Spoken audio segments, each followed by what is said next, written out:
افتاد همراه سفیران، در کنار خانوادم و اقوام به پارس برای رساندن پیام. راهی شدم به آن سوی ایران، گذشت روز و شب‌های فراوان، بیان که بفهمم از گذر زمان. من رسیدم به شهر پارسیان، برایم به پا کردن تمام مردمان. جشن استقبال از کوروش جوان.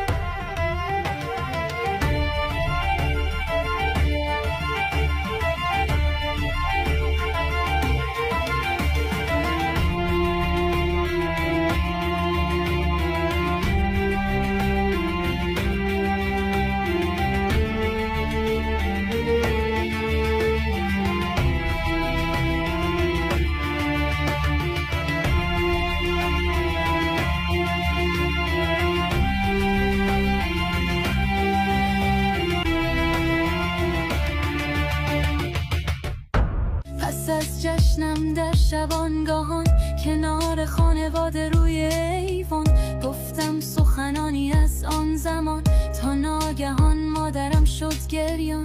گفت نباش غمگین و نگران، در کنار تیم تا پایان عمرمان. به وزیر و امیران داد فرمان، که از آموزگاران تا سرداران، از بزرگان تا اشراف زادگان، آموزش بدن به کوروش جوان.